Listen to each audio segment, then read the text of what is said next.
ಯಾರು ಫೋನ್ ಮಾಡಿದ್ದು ಅಂತ ಗೊತ್ತಾಗಿಲ್ವಲ್ಲ, ಮತ್ತೆ ಫೋನ್ ಮಾಡಬೇಕಾಗಿತ್ತಲ್ವಾ? ಇಷ್ಟೊತ್ತಾಯ್ತು.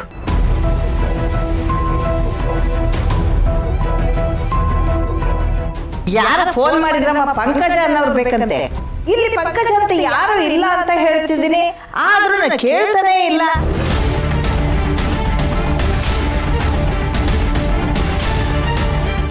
ಸರಿಯಾಗೇ ಇದೆ. ಸಿಸ್ಟರ್, ಏನು ಸಿಸ್ಟರ್ ಇದು? ಈ ಕಡೆ ಬರ್ತೀಯ, ಆ ಕಡೆ ಬರ್ತೀಯ, ಫೋನ್ ನೋಡ್ತೀಯ, ಮತ್ತು ಈ ಕಡೆಯಿಂದ ಆ ಕಡೆ ಹೋಗ್ತೀಯ, ಫೋನ್ ನೋಡ್ತೀಯ. ಏನು ಗೌತಮ್ ದಿವಾನ್ ಮನೇಲಿ ಫೋನ್ ಆಪ್ರೇಟರ್ ಕೆಲ್ಸಕ್ಕೆ ಸೇರ್ಕೊಂಡಿದ್ಯಾ? ಅಣ್ಣ, ಇದು ಕಾಮಿಡಿ ಮಾಡೋ ಟೈಮಲ್ಲ, ಸೀರಿಯಸ್ ವಿಷಯ. ಏನು ವಿಷಯ ಸಿಸ್ಟರ್? ಮತ್ತೇನು ಪ್ರಾಬ್ಲಮ್ ಆಯಿತು? ಯಾರೋ ಮನೆಗೆ ಫೋನ್ ಮಾಡಿದ್ರು. ಅಯ್ಯೋ ದೇವ್ರೆ, ಗೌತಮ್ ದಿವಾನ್ ಮನೆಗೆ ದಿವ್ಸಕ್ಕೆ 100 ಫೋನ್ ಬರುತ್ತೆ, ಅದಕ್ಕೇನು? ಬರೀ ಫೋನ್ ಮಾಡಿದ್ರೆ ಪರವಾಗಿಲ್ಲ ಅಣ್ಣ, ಪಂಕಜ್ ಹತ್ರ ಮಾತಾಡ್ಬೇಕು ಅಂತ ಹೇಳಿದ್ದಾರೆ. ಆಮೇಲೆ ಏನಾಯ್ತು? ಇದಾಳಲ್ಲ ಘಾಟಿ ಮುದುಕಿ, ಪಂಕಜ ಅಂತ ಯಾರೂ ಇಲ್ಲ ಅಂತ ಹೇಳಿ ರಾಂಗ್ ನಂಬರ್ ಅಂತೇಳಿ ಕಟ್ ಮಾಡಿದ್ಲು. ಹಬ್ಬ, ಈಗ ಸಮಾಧಾನ ಆಯಿತು. ಈ ಪೀಳೋ ಬಾಂಬಿಂದ ತಪ್ಪಿಸ್ಕೊಂಡ್ರೆ 1000 ವರ್ಷ ಆಯುಸ್ಸಂತೆ. ಅಲ್ಲ ಪಂಕಜ, ಸಾರಿ ಸಿಸ್ಟರ್, ಅಲ್ಲ ನೀನು ಪಂಕಜ ಅಂತ ಗೊತ್ತಿರೋರು ಈ ಭೂಮಿ ಮೇಲೆ ಇದ್ದಾರೆ, ಆದರೆ ಅವ್ರು ಯಾರಿಗೂ ನೀನು ಇಲ್ಲಿರೋ ವಿಷಯ ಗೊತ್ತಿಲ್ವಲ್ಲ. ಅಲ್ಲದೆ ನಮ್ಮ ಹಿಸ್ಟ್ರಿನ ಸಾರಿಸಿ ಗುಡಿಸಿ ರಂಗೋಲಿಟ್ಟು ಬಂದಿದ್ದೀವಿ. ಅಂಥದ್ರಲ್ಲಿ ಪಂಕಜ ಅಂತ ಹೆಸರು ಕೇಳಿಕೊಂಡು ಯಾರು ಫೋನ್ ಮಾಡಿರ್ಬೋದು? ಅಲ್ಲ, ನನಗೊಂದು ಸಣ್ಣ ಡೌಟು, ಅವ್ರಿಗೆ ಈ ಮನೆ ನಂಬರ್ ಹೆಂಗೆ ಸಿಕ್ತು? ನನಗೂ ಅದೇ ಗೊತ್ತಾಗ್ತಾ ಇಲ್ಲ ಅಣ್ಣ, ಆದರೆ ಪಂಕಜ ಅಂತ ಕೇಳಿಕೊಂಡು ಫೋನ್ ಬಂದಿತ್ತಂತೂ ನಿಜ. ಅಯ್ಯೋ ದೇವ್ರೆ, ಈ ಕೊನೆಗಾಲದಲ್ಲಿ ಕೇಡುಗಾಲ ಅಂತ ಅನ್ಸ್ಕೊಂಡಂಗಾಯ್ತಲ್ಲ ಸಿಸ್ಟರು. ಸಿಸ್ಟರ್, ಅದಕ್ಕೆ ಯಾರು ಇರ್ಬೋದು? ಆ ಪತ್ರಕಾಳಿ ಇನ್ನೇನಾದ್ರೂ ಹೇಳಿದ್ಲಾ? ಇಲ್ಲ ಅಣ್ಣ, ನಾನು ಕೇಳಕ್ಕೆ ಹೋಗಲಿಲ್ಲ. ಕೇಳಿದ್ರೆ ಎಲ್ಲ ಅನುಮಾನ ಬಂದ್ಬಿಡತ್ತೆ ಅಂತ ಕೇಳಕ್ಕೆ ಹೋಗಲಿಲ್ಲ. ನನಗೆ ಯಾಕೋ ಅವ್ರು ಮತ್ತೆ ಫೋನ್ ಮಾಡ್ತಾರೆ ಅಂತ ಅನ್ನಿಸ್ತಾ ಇದೆ, ಅದಕ್ಕೆ ಫೋನ್ ಪಕ್ಕನೇ ಇದ್ದೀನಿ. ಒಳ್ಳೆ ಕೆಲಸ ಮಾಡಿದ್ಯಾ. ಇರು ಫೋನ್ ಮಾಡಿದ್ರು ಮಾಡ್ಬೋದು ಅವಳು. ಇನ್ನೂ ಅದಕ್ಕಿಂತ ಫೋನ್ ಮಾಡೇ ಬಿಡೋಣ. ಈ ಸತ ಪಂಕಜನೇ ಮಾತಾಡ್ಬೋದು, ನೋಡೋಣ.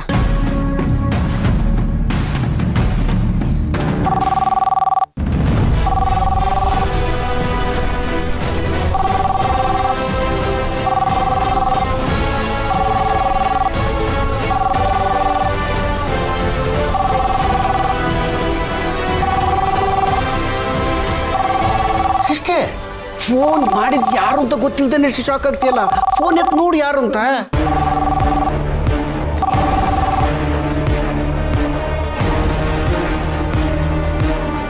ಹಲೋ, ಇದೇನಿದು? ಫೋನ್ ರಿಂಗಾಗಿ ಕಟ್ ಆಗೋಯ್ತಲ್ಲ. ಬೈ ಚಾನ್ಸ್ ಶಕುಂತಲಾ ಅತ್ತೆ ಫೋನ್ ರಿಸೀವ್ ಮಾಡಿರ್ಬೋದಾ? ಪಂಕಜ ಅವರ ಯಾರು ಮಾತಾಡ್ತಾ ಇರೋದು? ವಾ, ಪಂಕಜನೆಯ ನೋಡ್ದ ನಾನು ನಿನ್ನ ಧ್ವನಿ ಹೆಂಗ್ ಕಂಡಿಡ್ದ್ಬಿಟ್ಟೆ ಅಂತವ. ಇಷ್ಟು ವರ್ಷ ಆದ್ರೂ ನಿನ್ನ ಧ್ವನಿಲಿ ಎಳ್ಳಷ್ಟು ಬದಲಾವಣೆನೇ ಇಲ್ಲ ನೋಡು. ನಾನು ಯಾರು ಅಂತ ಗೊತ್ತಾಯ್ತಾ ಇಲ್ಲ? ಮರ್ತ್ಬಿಟ್ಟ? ನೆನಪಾಗ್ತಾ ಇಲ್ಲ. ಯಾರು? ಅಯ್ಯೋ ಶಿವನೇ, ನಾನು ಕಣೆ, ನಂಜಮ್ಮ, ನಂಜಿ. ಅಲ್ಲ ಕಣೆ, ಇಷ್ಟು ಜಲ್ದಿ ನನ್ನೇ ಮರ್ತ್ಬಿಟ್ಟಲ್ಲ. ನಿನ್ನ ಆಸೆ ನೆರವೇರ್ಸಕ್ಕೆ ಎಷ್ಟೆಲ್ಲ ಸಹಾಯ ಮಾಡಿವ್ನಿ, ಇಷ್ಟು ಜಲ್ದಿ ನನ್ನೇ ಮರ್ತ್ಬಿಟ್ಟಲ್ಲ, ಇದು ನ್ಯಾಯವೇ? ಅಲ್ಲ ಕಣೆ, ನಾನು ನಿನಗೆ ಎಷ್ಟೆಲ್ಲ ಉಪಕಾರ ಮಾಡಿದೆ, ನೀನೇನು ಮಾಡಿದೆ? ಉಂಡ್ತಿದ್ದಂಗೆಯ ಕೈ ತೊಳ್ಕೊಂಡು ಅಂಡು ತಿರುಗಿಸ್ಕೊಂಡು ಒಂಟೆ ಓದಲ್ಲ, ಸರಿಯೇನೆ ಇದು? ಏಯ್, ಏನು ಹಾಗೆಲ್ಲ ಮಾತಾಡ್ತಾ ಇದೀಯಾ?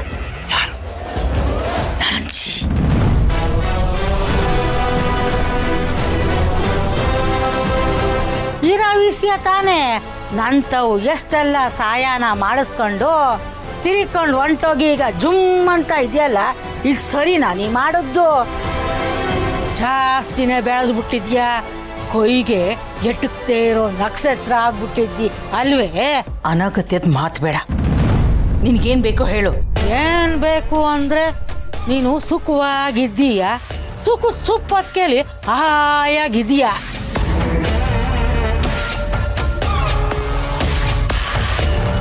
ನಿನ್ನ ಹತ್ರ ಇರೋದು ನಂತವ, ಇಲ್ಲದೆ ಇರೋದು ಏನು ದುಡ್ಡು ದುಡ್ಡು ಬೇಕು. ಎಷ್ಟು ಬೇಕು? ಅದೆಷ್ಟು ಕೊಟ್ಟಿಯೋ ಕೊಡು. ಸಾಕಾಗಕ್ಕಿಲ್ಲ ಅಂದ್ರೆ ಮುಂದಕ್ಕೆ ಕೇಳ್ತೀನಿ. ಸರಿ, ಈಗ ಎಲ್ಲಿದ್ಯಾ? ನಿಮ್ಮೂರಾಗೆ ಇವನಿ. ನಿನ್ನಂಗೆ ಅಲ್ಲೊಂದೂರು ಇಲ್ಲೊಂದೂರು ಅಂತ ಇಲ್ವಲ್ಲ, ಅದಕ್ಕೆ ಇಲ್ಲೇ ಇವನಿ.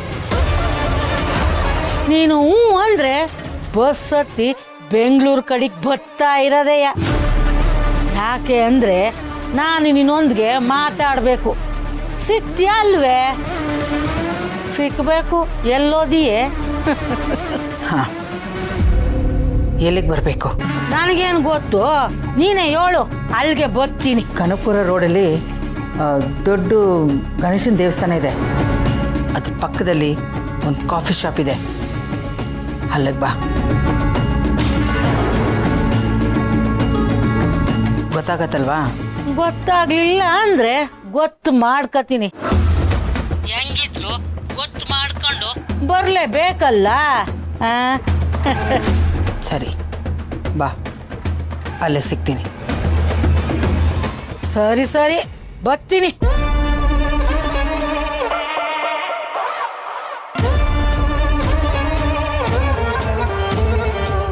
ಮಿಯಾ ಮಿಯಾ ಅಂತಾದೆ. ಸಿಸ್ಟರ್, ಇಷ್ಟು ವರ್ಷ ಆದರೂ ಆ ನಂಜಿಗೆ ದುಡ್ಡಿನ ಆಸೆನೇ ಕಡಿಮೆ ಆಗಿಲ್ವಲ್ಲ? ಮೂರತ್ತು ದುಡ್ಡು ದುಡ್ಡು ಅನ್ನತ್ತಲ್ಲ.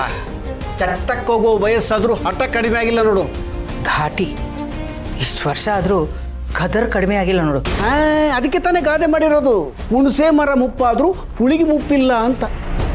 ಈ ಮುದುಕಿ ಬರೀ ಹುಳಿ ಮಾತ್ರ ಅಲ್ಲ, ಘಾಟಾಗೂ ಇದ್ದಾಳೆ. ದುಡ್ಡು ತೊಗೊಂಡು ಬರ್ತೀನಿ. ಇರು ಸಿಸ್ಟರ್, ಅಲ್ಲ ನನಗೊಂದು ಡೌಟು, ಆ ಮುದುಕಿಗೆ ನಾವು ಇಲ್ಲಿ ಸೆಟ್ಲ್ ಆಗಿರೋದು ಹೆಂಗೆ ಗೊತ್ತಾಯ್ತು ಅಂತ. ಅಲ್ಲ, ಯಾರು ಹೇಳಿದ್ರು ಅವಳಿಗೆ? ಅದೆಲ್ಲ ನನಗೆ ಗೊತ್ತಿಲ್ಲ ಅಣ್ಣ. ಅಷ್ಟು ಯೋಚನೆ ಮಾಡೋ ಟೈಮ್ ಇಲ್ಲ ನನಗೆ. ಮೊದಲು ಅವಳಿಗೆ ದುಡ್ಡು ಕೊಟ್ಟು ಅವಳ ಬಾಯಿ ಮುಚ್ಚಿಸ್ಬೇಕು. ಅದು ನಿಜನೇ ಸಿಸ್ಟರ್. ಮೊದಲೇ ಅವಳು ಬಾಯಿ ಬೊಂಬಾಯಿ, ಸ್ವಲ್ಪ ಸಿಕ್ಕರೆ ಇಷ್ಟು ದೊಡ್ಡದು ಮಾಡ್ತಾಳೆ, ಹಾವಳಿ ಮಾಡಿಬಿಡ್ತಾಳೆ. ಅವಳು ಮೊದಲೇ ಪ್ರಳಯ ಅಂತ ಸುಮ್ಮನೆ ಅಣ್ಣ. ಅವಳು ಮತ್ತೆ ಬಂದು ಒಕ್ಕಡಿಸ್ಕೊಂಡ್ಲು ಅಂತ ನಾನು ಟೆನ್ಷನಲ್ಲಿದ್ದರೆ ಅವಳ ಬಗ್ಗೆ ಬಿಲ್ಡಪ್ ಕೊಟ್ಟು ಇನ್ನೂ ಜಾಸ್ತಿ ಟೆನ್ಷನ್ ಕೊಡ್ತಾ ಇದೆಯಲ್ಲ. ಸಿಸ್ಟರ್, ಟೆನ್ಷನ್ ಇದಲ್ಲ, ಅವಳಿಗೆ ಗೊತ್ತಿರೋ ಸತ್ಯ ಎಲ್ರಿಗೂ ಗೊತ್ತಾಗ್ಬಿಟ್ಟು ನಮ್ಮ ಬಂಡವಾಳ ಬಯಲಾದ್ರೆ ಅದು ನನಗೆ ಟೆನ್ಷನು. ಆಗ ನಮ್ಮ ಬುಡಕ್ಕೆ ಬೆಂಕಿ ಬೀಳೋದಂತೂ ಸತ್ಯ. ಹಾಗೇನು ಮಾಡ್ತೀಯ ಸಿಸ್ಟರ್? ಅಂಥದ್ದೇನು ಆಗಲ್ಲ ಅಣ್ಣ. ಅವಳಿಗೆ ದುಡ್ಡು ಬಿಸಾಕಿದ್ರೆ ಸಾಕು, ಸುಮ್ಮನೆ ಇರ್ತಾಳೆ. ಈ ನಾಯಿಗೆ ಬಿಸ್ಕೆಟ್ ಎಸೆಯೋ ಥರ. ಎಸ್, ಅವಳು ಅಷ್ಟಕ್ಕೆ ಲಾಯ್ಕು. ಅವಳನ್ನ ಹೇಗೆ ಹ್ಯಾಂಡಲ್ ಮಾಡಬೇಕು ಅಂತ ನನಗೆ ಚೆನ್ನಾಗಿ ಗೊತ್ತು. ದುಡ್ಡು ತಗೊಂಡು ಬರ್ತೀನಿ. ನನ್ನ ಮತ್ತೆ ವಾಪಸ್ ಬಂದು ನಮ್ಮ ವಿಷಯನ ಬೇರೆ ಹತ್ರ ಬಾಯ್ಬಿಟ್ರೆ ನಮ್ಮ ಕತೆ ಗೋವಿಂದ. ಅಯ್ಯೋ ದೇವ್ರೆ. ಆನಂದ್ ಅವ್ರೆ, ಎಲ್ಲಿದ್ದೀರಾ?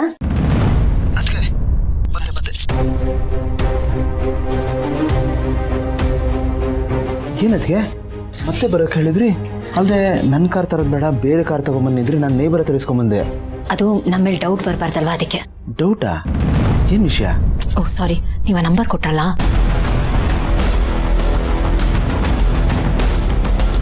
ಹಲೋ, ಇಲ್ಲಿ ಪಂಕಜ ಅನ್ನೋರು ಯಾರೂ ಇಲ್ಲ.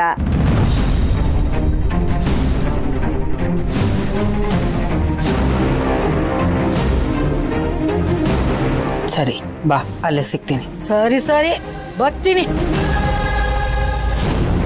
ನಾನು ಕಾಲ್ ಪಿಕ್ ಮಾಡಿದಾಗ ನಾನು ಇಷ್ಟೇ ಕೇಳಿಸ್ಕೊಂಡೆ, ನೀನು ಅಲ್ಲಿಗೆ ಬಾ, ನಾವು ಅಲ್ಲಿಗೆ ಬರ್ತೀವಿ ಅಂತ ಅಷ್ಟೇ. ಅದಕ್ಕೆ ನಾನು ನಿಮ್ಮನ್ನು ಕರೆದಿದ್ದು. ಅಂದರೆ ಈಗ ನಾವು ಅವ್ರನ್ನ ಫಾಲೋ ಮಾಡಬೇಕಾ? ಸರಿ, ಅದಕ್ಕೆ ಈಗ ಹೊಡ್ತಾರ ಅದಕ್ಕೆ.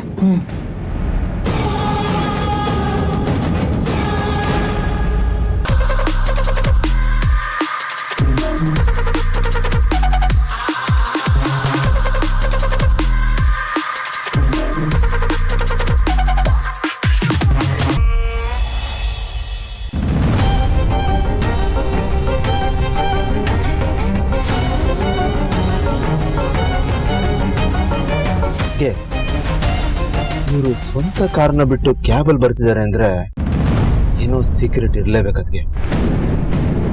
ನೀವು ಹೇಳಿದ ಕರೆಕ್ಟ್, ಕಂಡು ಹಿಡಿಯೋಣ.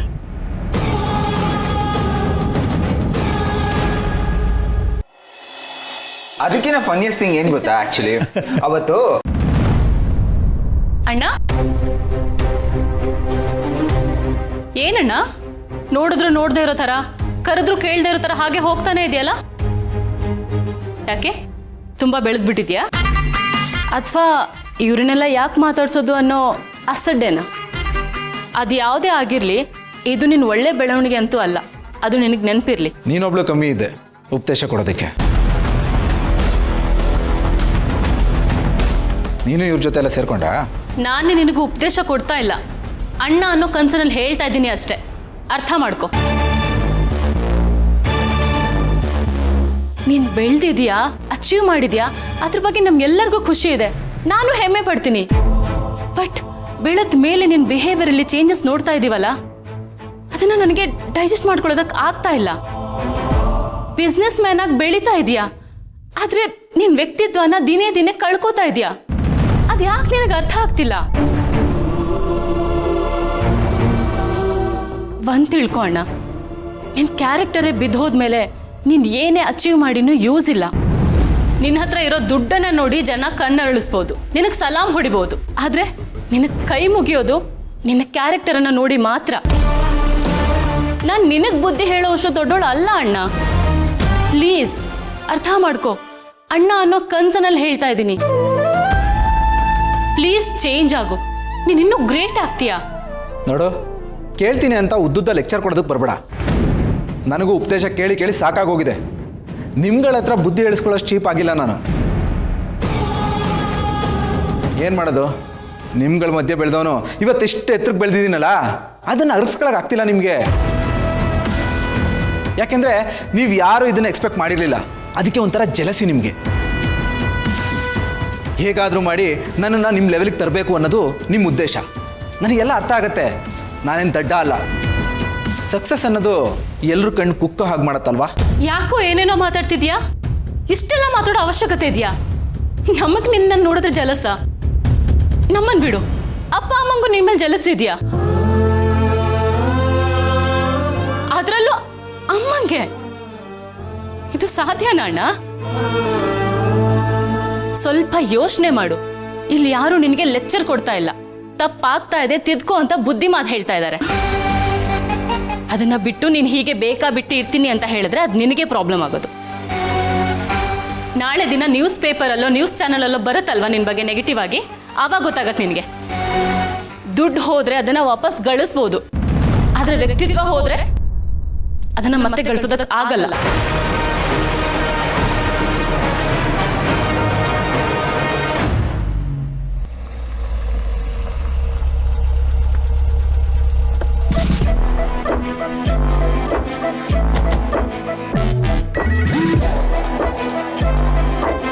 ಈ ಕಡೆ ಕೂತ್ಕೋಣ. ನಮ್ಮವ್ರು ಯಾರಾದ್ರೂ ಈ ಕಡೆ ಹೋಗ್ತಾ ನಮ್ಮನ್ನು ನೋಡಿದ್ರೆ ಕಷ್ಟ. ಈ ಕಡೆ ಬಾ, ಎಲ್ಲ ಹೇಳ್ಕೊಡ್ಬೇಕು. ಅದಕ್ಕೆ ಆಗ್ಬೋಯ್ತು, ನೀನು ಈ ಕಡೆ ಬಾ ಅಂದ್ರೆ ಬರ್ತಿದ್ನಪ್ಪ.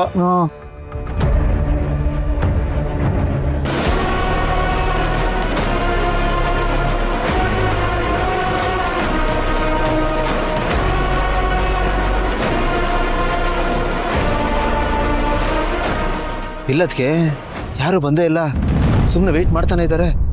ವೇಟ್ ಮಾಡಿ ನೋಡೋಣ. ಏನ್ ಸಿಸ್ಟರ್, ನಿನ್ನ ನಂಜಿಯಿಂದ ಬಂದೇ ಇಲ್ಲ? ಬರ್ತಾಳೆ, ಇರೋಣ. ಬಸ್ ಹಿಡಿದು ಬರ್ಬೇಕಲ್ವಾ? ಹೌದು, ಕುಣ್ಕೊಂಡ್ ಬರ್ಬೇಕಲ್ಲ.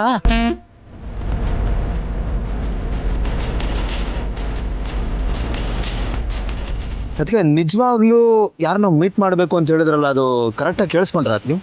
ಆನಂದ್ ಅವರೇ, ನಾನು ಹೇಳಿದ್ನಲ್ಲ ನೀನ್ ಅಲ್ಲಿಗೆ ಬಾ, ನಾವು ಅಲ್ಲಿಗೆ ಬರ್ತೀವಿ ಅಂತ ಅತ್ತೆ ಹೇಳಿದ್ರೆ ನಾನು ಕರೆಕ್ಟಾಗಿ ಕೇಳಿಸ್ಕೊಂಡೆ. ಅದು ಅಲ್ಲದೆ ನೀವೇ ಹೇಳಿದ್ರಲ್ಲ ಇವ್ರು ನಮ್ ಕಾರ್ ಬಿಟ್ಟು ಟ್ಯಾಕ್ಸಿಯಲ್ಲಿ ಬರ್ತಿದಾರಂದ್ರೆ ಏನೋ ಒಂದ್ ರಹಸ್ಯ ಇದೆ ಅಂತ. ಮತ್ತೆ ಈಗ ನೋಡಿದ್ರೆ ಈಗ ಕೇಳ್ತಿದ್ದೀರಾ? ಅಲ್ಲ, ಕನ್ಫ್ಯೂಸ್ ಮಾಡ್ಕೊಂಡ್ರ ಅಂತ ಕೇಳಿದೆ ಅಷ್ಟೇ. ಇಲ್ಲ ಆನಂದ್ ಅವರೇ, ನನಗೆ ಯಾವ ಕನ್ಫ್ಯೂಷನ್ ಇಲ್ಲ.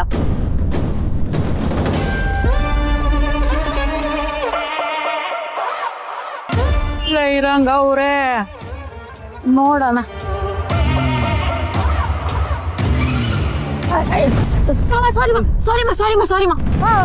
ಇದ್ಯಾ ಕಣ್ ಕಾಣಕ್ಕಿಲ್ವಾ ನಿನಗೆ? ಕಣ್ಣು ಎಲ್ಲಿ ಮಡಿಕೊಂಡಿದ್ದೀಯಾ ಅಂತವ ಹುಡುಗಿಡ್ದೀಯಾ ಹೆಂಗೆ? ಏನ್ ಮಾತಾಡ್ತಾ ಇದ್ಯಾ? ಸಾರಿ ಕೇಳಾಯ್ತಲ್ಲ ಹೋಗಿ. ಸಾರು ಒಂದ್ಬಿಟ್ರೆ ಅನ್ನ ಆಗ್ಬಿಟ್ಟತ್ತೆ, ಮೊದ್ಲೇ ಕಾಲಾಗಕ್ಕಿಲ್ಲ ಕುಂಟಿ ನಾನು ಅಯ್ಯ ಆಯ್ತಾ ನೋಡಿ ಅದಕ್ಕೆ ಆನಂದ್ ಅವರೇ ಇರ್ಲಿ ಬಿಡಿ, ನಮಗೆ ಯಾವ ಅಂಡಿಯೋ ಅಟೆನ್ಷನ್ ಬೇಡ.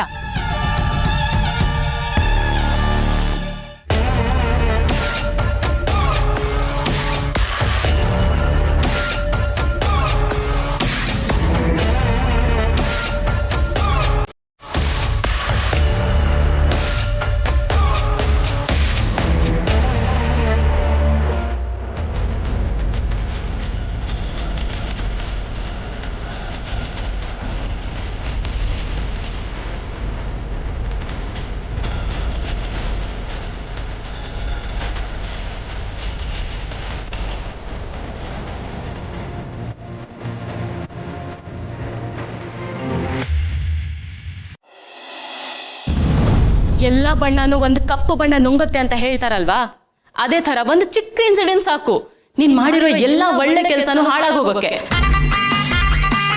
ನೋಡೋಣ, ನಿನ್ಗೇನಾದ್ರೂ ಆದ್ರೆ ನಿನ್ ಜೊತೆ ನಿಲ್ಲೋದು ನಾವುಗಳೇ, ಬೇರೆ ಯಾರೂ ಅಲ್ಲ. ಅದು ನಿನಗೆ ನೆನಪಿರ್ಲಿ. ಒಂದ್ ತಿಳ್ಕೊ ಅಣ್ಣ, ಚಟ್ಟದ ಹಿಂದೆ ಹೋದವರು ಯಾರೂ ಉದ್ಧಾರ ಆಗಿಲ್ಲ. ನೀನು ಇದನ್ನೇ ಮಾಡ್ತೀಯ ಅಂತ ಹೇಳಿದ್ರೆ ನೀನು ಉದ್ಧಾರ ಆಗಲ್ಲ.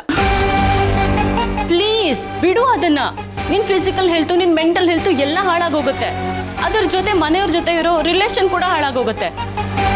ಅದು ಅಲ್ಲದೆ ನಿನ್ ಪರ್ಸನಲ್ ಲೈಫಲ್ಲೂ ಪ್ರಾಬ್ಲಮ್ಗಳು ಶುರು ಆಗುತ್ತೆ. ಅದು ಯಾಕೆ ನನಗೆ ಅರ್ಥ ಆಗ್ತಿಲ್ಲ? ಹಲೋ, ನಾನೇನು ಲೋಕಲ್ ಕುಡ್ಕ ಅಲ್ಲ, ನಾನೊಬ್ಬ ದೊಡ್ಡ ಬಿಸ್ನೆಸ್ ಮ್ಯಾನ್. ಸೋಷಿಯಲ್ ಡ್ರಿಂಕಿಂಗ್ ಮಾಡ್ತೀನಿ ಅಷ್ಟೇ. ನನ್ನ ಬಗ್ಗೆ ಮಾತಾಡ್ತಿದ್ಯಲ್ಲ, ಅಷ್ಟಕ್ಕೂ ನೀನೇ ಪರ್ಫೆಕ್ಟ್ ಆಗಿದೆಯಾ? ನೀನು ಯಾವುದ್ರಲ್ಲೂ ತಪ್ಪೇ ಮಾಡಿಲ್ವಾ?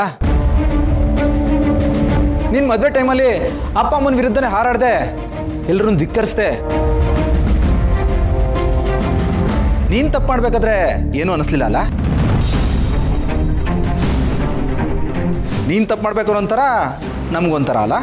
ಸುಮ್ಮನೆ ಕೌಂಟ್ರ್ ಕೊಡಬೇಕು ಅಂತ ಯಾವುದಕ್ಕೋ ಇನ್ನೇನನ್ನೋ ಲಿಂಕ್ ಮಾಡಿ ಮಾತಾಡಬೇಡ. ಅದೇ ಬೇರೆ ಇದೇ ಬೇರೆ. ಮೋರ್ ಓವರ್, ಆಗ ನನ್ನಿಂದಾಗಿದ್ದ ತಪ್ಪನ್ನ ನಾನು ಅರ್ಥ ಮಾಡ್ಕೊಂಡಿದ್ದೀನಿ, ಅದನ್ನು ತಿದ್ಕೋತಾ ಇದ್ದೀನಿ. ನಿನಗೂ ಅದನ್ನೇ ಹೇಳ್ತಾ ಇರೋದು, ಸರಿ ಮಾಡ್ಕೊ, ಮೊದಲಿನ ಥರ ಆಗು ಅಂತ. ನಾನು ಸರಿಯಾಗೇ ಇದ್ದೀನಿ, ನನಗೆ ಬುದ್ಧಿ ಹೇಳೋದಕ್ಕೆ ಬರಬೇಡ. ಹಾಂ, ಅದನ್ನು ನಿನಗೆ ನೀನೇ ಹೇಳ್ಕೋಬೇಕಷ್ಟೆ. ನೋಡ್ತಾ ಇಲ್ವಾ ನಿನ್ನ ಅವತಾರಗಳನ್ನ? ನೋಡೋಣ, ಮರ್ಯಾದೆಯಿಂದ ನೀನು ಈ ಡ್ರಿಂಕ್ಸ್ ಚಟನ ಬಿಟ್ಟರೆ ಸರಿ. ಇಲ್ಲ ಅಂದರೆ ನೀನು ಇದನ್ನು ಬಿಡೋವರೆಗೂ ನಾನು ಈ ಮನೆ ಬಿಟ್ಟು ಹೋಗಲ್ಲ. ಏನು ಹೇಳ್ತಿದ್ಯಾ? ತಲೆಗಿಲ್ಲ ಕೆಟ್ಟಿದ್ಯಾ ನಿಂಗೆ? ತಲೆ ಕೆಟ್ಟಿಲ್ಲ, ಇರೋ ವಿಷಯನೇ ಹೇಳ್ತಾ ಇರೋದು. ನಾನು ಡಿಸೈಡ್ ಮಾಡ್ಕೊಂಡೇ ಬಂದಿದ್ದೀನಿ ಅಣ್ಣ. ನೋಡು, ನಿನ್ನ ಡ್ರಿಂಕ್ಸ್ ಬಿಡಬೇಕು, ನಾನು ಈ ಮನೆ ಬಿಟ್ಟು ಹೋಗಬೇಕು. ನಿನಗೆ ಬೇರೆ ಆಪ್ಷನ್ನೇ ಇಲ್ಲ. ನೋಡಿ ಏನು ಮಾಡ್ತೀಯ.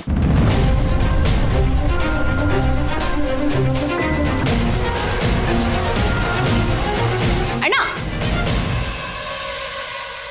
ನಾನು ಹೇಳಲಿಲ್ವ ಕಂದ, ಅವನು ಯಾರ ಮಾತು ಕೇಳಲ್ಲ.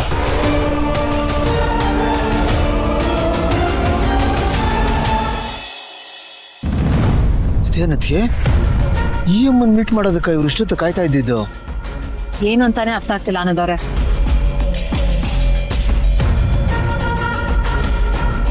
ಏನೋ ಅಣ್ಣ ತಂಗಿ ಬೀರನ್ ಬಂದ್ಬಿಟ್ಟಿದ್ದೀರಿ. ಇರ್ಲಿ, ಈ ಗೌರವ ಮರ್ಯಾದೆ ಹಿಂಗೆ ಇರ್ಲಿ. ಎಷ್ಟು ವರ್ಷಗಳಾಗೋಯ್ತು ನಿನ್ನ ನೋಡಿ, ಈಗಲೂ ಹಂಗೆ ಇದ್ದೀರಿ, ರಾವು ಕೇತುಗಳಂಗೆ. ಬಟ್ಟೆನೂ ಬಾಸೆನೂ ಬದಲಾದ್ರೂ ಮಕ ಮಾತ್ರ ಹಂಗೆ ಅದೇ. ಕಳ್ರ ಕಳೆ ಎದ್ದು ಕಾಣ್ತದೆ, ಉಟ್ಗುಣ ಸುಟ್ರು ಓದತ್ತೆ. ಅದ್ಯಾಕೆ ನನ್ನ ನೋಡಿದ ಕೂಡ್ಲೆಯ ನಿಮ್ ಪುಂಗಿ ಬಂದಾಗೋಯ್ತು. ನಿಮ್ ಜಾತಕಗಳು ನಂಗೆ ಗೊತ್ತು ಅಂತಲೇ.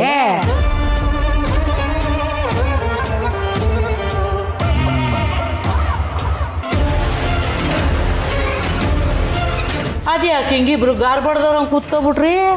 ನಾನು ಅಷ್ಟು ದೂರದಿಂದ ನೀವಿಬ್ಬರನ್ನು ನೋಡ್ಕೊಂಡು ಮಾತಾಡಿಸ್ಕೊಂಡು ಹೋಗವ ಅಂತ ಬಂದೀವ್ನಿ. ನೀವು ನೋಡಿದ್ರೆ ಹಿಂಗೆ ಮಕವ ಹಿಂಗೆ ಮಡಿಕೊಂಡು ಕೂತ್ಕೊಂಡ್ಬಿಟ್ಟಿದ್ದೀರಲ್ಲ, ಯಾಕೆ?